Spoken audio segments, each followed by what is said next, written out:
What's up, guys? Welcome back to Daniel Talks Football right here on YouTube. I'm Daniel and we are back with another video. In this video, we are going to be talking about Tottenham Hotspur and how to fix Tottenham Hotspur. Before we do get into the video, please make sure to like the video, comment down below and also subscribe to the channel. This is also part of a full podcast, so if you're listening to this in podcast form, then I apologise for me suddenly just telling you to like and subscribe halfway through, but please do that.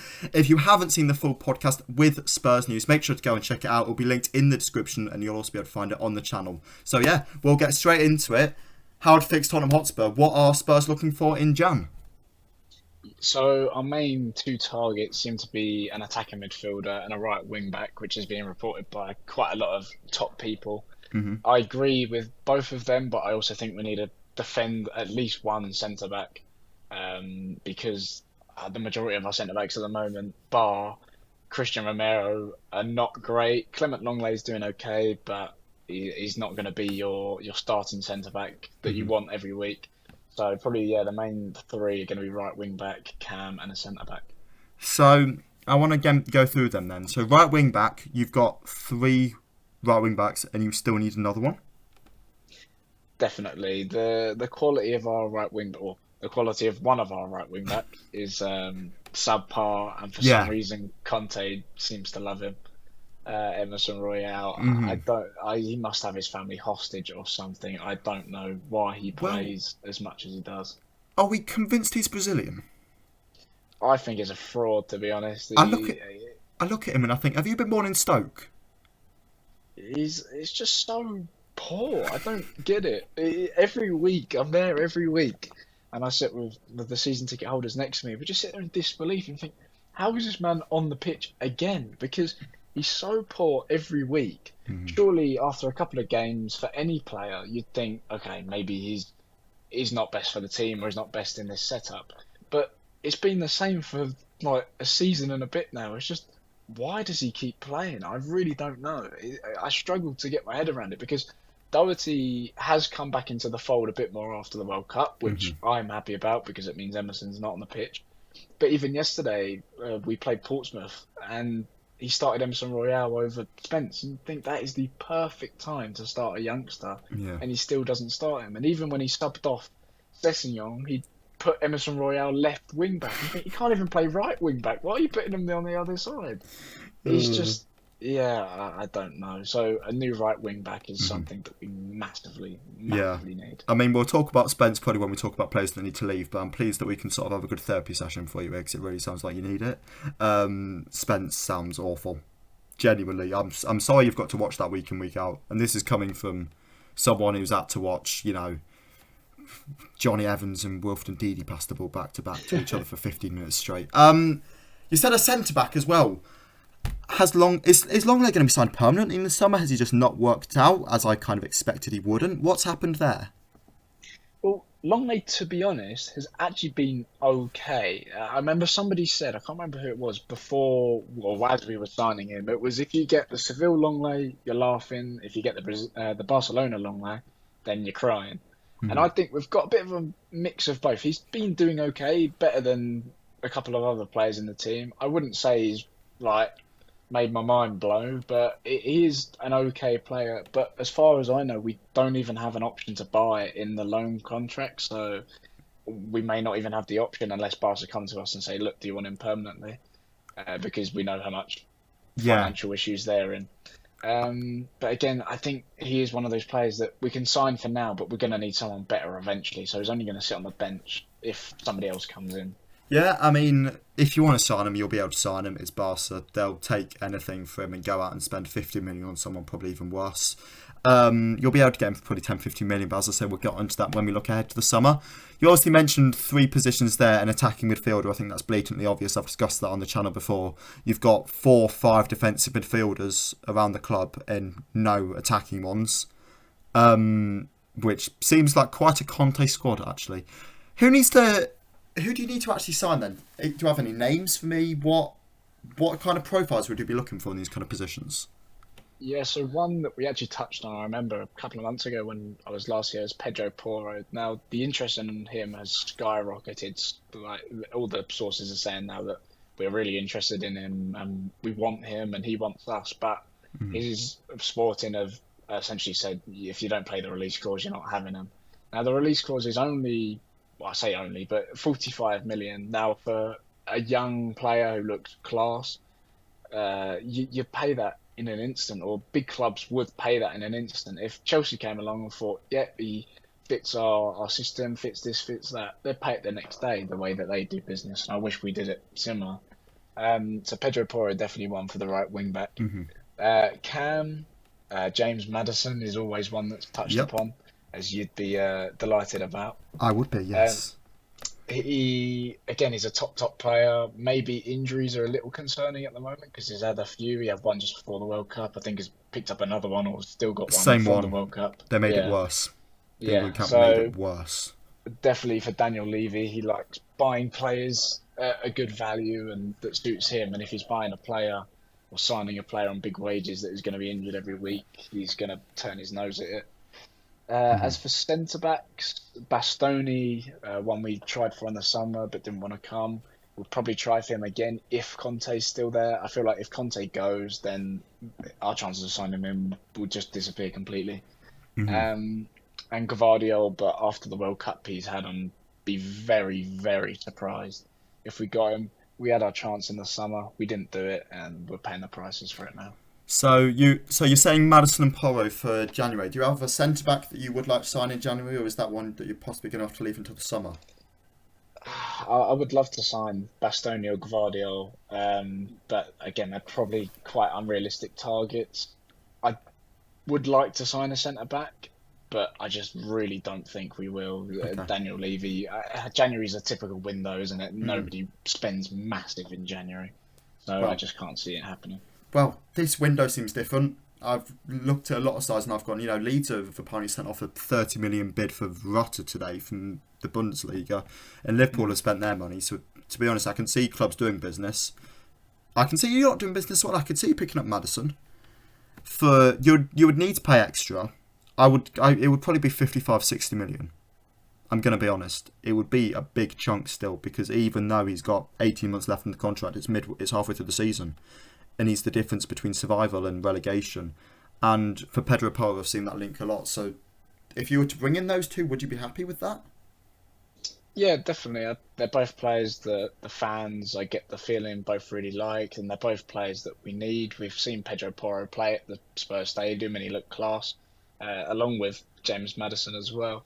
The problem is with Maddison is, as you say, he probably will cost about 50, 60 million, and Levy won't pull the trigger because he knows if he waits another 6 months, he'll get him for probably half of that, because again, then he's only got a year left on his contract. So if we could get both of them, I'd be really happy. Yeah.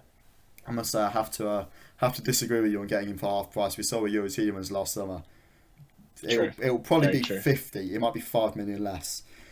It won't be less than that, because we drive a hard bargain for our players that are going to leave for free anyway. Who needs to leave then? As my voice cracks. Who needs to move on from the club this January? You can look at loans, you can look at permanent players, but obviously you're bringing two lads through the door. Which ones need to move on? Yeah, so I'll just go through position, really. I think goalkeepers at the moment, we're doing okay. I wouldn't say that Lloris needs to move on yet, but we definitely need to start looking at a successor soon.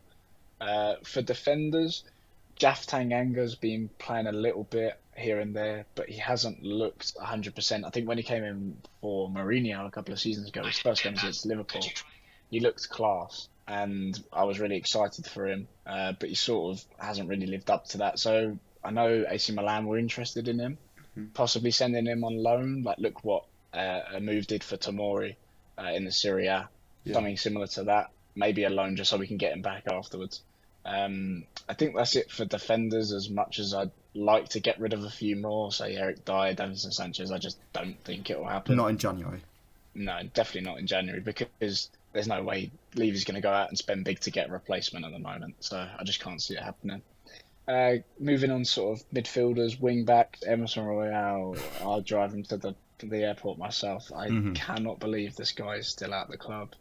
We spoke about him a minute ago, but he's unbelievable. I do feel bad for him in some ways, because he does get booed every time he comes on or off the pitch.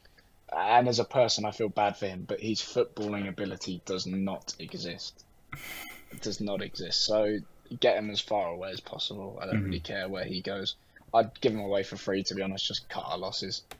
As for loans, I would like to see Spence get some game time, even if that means sending him out on loan, maybe even back to Forest, just so he can get a bit more game time, sort of challenge ex-Spurs man Sergio Aurier there. There's also been talks about Star going out on loan.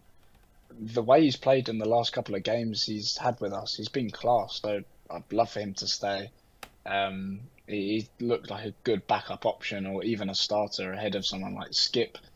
Moving on to Skip, he probably needs a bit of a loan as well. He looked great at Norwich, but he's come back to Spurs and hasn't really had all that, to be honest. There's definitely a player there, but whether Conte's the person to unlock it at the moment, I'm not sure. So say Skip comes back at the end of the season and Conte's not there, then you might find he's doing quite well. Moving on to sort of our forwards, there's also talks of Bryan Hill going out on loan or even a permanent deal. But his cameos in the last few games, he's looked really good as well, filled in for Kulusevski as much as he can. Not as good as Kulusevski, but he's done what he can for a little player like him. So I think now he'll definitely stay. Lucas Moura is probably the only other forward that would potentially move on. He's a bit of a strange one. Just before the World Cup, he had the odd minutes here and there. And after, he basically hasn't been seen on the pitch at all. He's sitting on the bench, but there's no reports that he's injured or anything like that. He's just left out of the squad. I get the feeling with him, it would just be a case of running down the contracts, and then I assume he'll move back to Brazil, probably in the summer. Okay, so out of them sort of 6 lads you've just named, you would go Spence, Sarr and Skip out on loans, and then Tanganga, Royale and Moore out on permanents? Yeah, that'd probably be the case. Fair enough. And then we'll look ahead to the summer. So presume that business gets done in January. Obviously, then you'd have Spence, Sarr, Skip come back in the summer. Tanganga, Royale and Moore would have gone out permanently, and Maddison and Porro would have come in. What then do you need to do in the summer? We need to sign some top quality players. The problem is with Spurs is we sign, well, what most of the time are pretty average players. We need to sign some good quality, top quality players. We need that right wing back in Pedro Porro. We need an attacking midfielder because we've already got Basuma, Højbjerg, Bentancur that can all play that defensive role. We need someone that can actually unlock the defence and do something once the ball has reached the midfield or just past the midfield. So we just need to sign some players that would be just have an instant impact and are not investments for 2-3 years down the line where we can make some sort of profit on them. Okay. So do you have any names for me then? So obviously you've said centre-back. You said centre-back in January. If we aren't looking to bring in one, you'd then look to obviously bring in a centre-back for the summer. You will have obviously all the lads coming back from loan who are currently out, people like Reguilon and Udogie. So you've said a centre-back. What name would you like there? And then obviously before we discuss things about a goalkeeper possibly, would an extra attacker possibly be something the club would look at? More attacking midfielders alongside Maddison? What sort of players or profiles would you want? Yeah, so especially for a centre-back, if we're talking realistic targets, I really like Pau Torres from Villarreal. We were speaking to, I think, him or his agents in the summer and nothing really came of it, but he's a realistic target that we probably could get again if we went out and said, here's the money for him. I think he would come to us. So I would like to see him because he's a big defender, he's a good defender, and someone I think would fit in that Conte sort of system. As for goalkeepers, I mentioned Lloris. He's getting on a bit now. He's 36, I believe, just turned 36-ish. So a replacement for him is going to be needed soon, especially when our backup is 34-year-old Fraser Forster. So as much as I like Forster, he's not going to be Lloris's replacement at all. No. I can see us going for a decently young keeper again, so we don't have to spend money on a lot of goalkeepers. It was reported today that we're interested in that David Raya from Brentford, their keeper. He looks okay from what I've seen. Bit small, which is a bit like Lloris, to be fair. But he's a decent shot stopper from what I've seen. Also, Pickford has been spread around a little bit. Again, not sure if I'd take if it's England Pickford, then sure. But if it's Everton Pickford, then probably not. Ooh, yeah. But yeah, there's just a couple of people that are getting on a bit and are going to need replacing eventually. An attacker definitely as well. It's something we probably need. Kane and Son, as much as I hate to say it, are getting on. Kane's 30, Son's 30 as well, I think, or Kane's 29. Mm-hmm. And Son, especially this season, has been such a shadow of himself. It is almost unbelievable. So maybe just someone to egg him on a bit, because we just have no luck with injuries, especially with Kulusevski and Richarlison getting injured every other week at this point. Just someone to be there as a backup just in case, yeah. Okay, fair enough. So, if at all possible, could I have a name for a goalkeeper and an attacker? Because then obviously Yes. at the end of the window, we can look back on this and either go, you are correct and you'll look great, or most likely, which is what happens with everyone, you'll have egg on your face. Sure. So for goalkeeper, I'd probably go with that David Raya. Okay. I think a move to a bigger club than Brentford. I'm not saying Brentford aren't big, but would definitely be a talking point, and he could look to force a move. And I would be happy if he did come in, because I do rate him quite a bit. And especially if he's working with Lloris, as a World Cup winner, he's been at the Spurs for ages. You can learn from him for a little bit and sort of embed himself in the team. As for an attacker, it's a bit of a struggle, because we spent so much on Richarlison. I think it was about 50 million. Yeah. We just need someone there to back up in case. We spoke about him actually last time on the podcast as well, that Yeremy Pino from, I think, Villarreal as well. So we could be on a Villarreal rate here. But he is a youngster, so he suits the Spurs transfer target. He's someone that you can invest in and look to make something on. And he's just a good young player. It was reported as well that we were interested with him, so we could see a double deal for both him and Torres at some point. Okay, so there we go. So according to the Spurs news, over the next 2 windows, Spurs need to bring in Maddison, Porro, Torres, Raya and Pino. If that happens, you lot are going to be scary. And then outgoings for the summer. Obviously, you'll have all the lads coming back from loan as well. Which lads need to be sold? You'll have, four left backs at the club when people come back in the summer. You'll then obviously have 3 right backs if you're bringing in someone like Paul. You'll have 4 right backs as well. Who needs to move on in the summer? Yeah, I'm gonna say his name again, Emerson Royale. If he's still just here, in case, yeah. which he probably will be. I want to make sure he's out by the summer. I'll put him in bold. Yeah, perfect. I think when Udogie comes back as well, if he lives up to expectations like he is at Udinese, doing really well, we could look to move on Sessegnon, because I think we could get the money back we paid for him, about 20 to 25 million, I think, just because English tax, and he's still of a decent age. And he's an okay player, but for Spurs it just hasn't really worked that much. He has a good game every 1 in 5, 1 in 6 games maybe.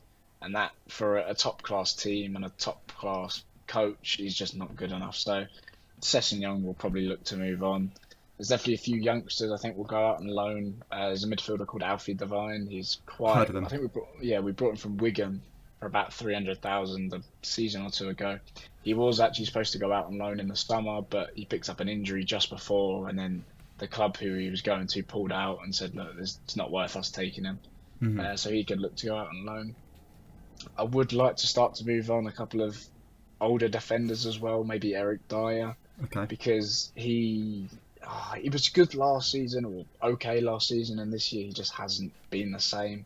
Similar for a lot of players in our team, to be honest. So if we got a decent price for him, I wouldn't be sad to let him go. Similar to Davinson Sanchez. I think Davinson Sanchez has the qualities to be a good player. He's got pace, he's strong, he's big, but for whatever reason, he just can't do it, really. It just doesn't work for him. So if we got a decent price for him as well, I'd look to move him on. Fair enough. Okay, so there we go. That is the Spurs news official Tottenham transfer window. We'll have to react to this after the summer transfer window and see how everything's gone. But thank you all for watching this video. The podcast will continue, so I'm not rounding off from that. But if you've watched the video, thank you. Make sure to subscribe, and I'll catch you all again in the next one.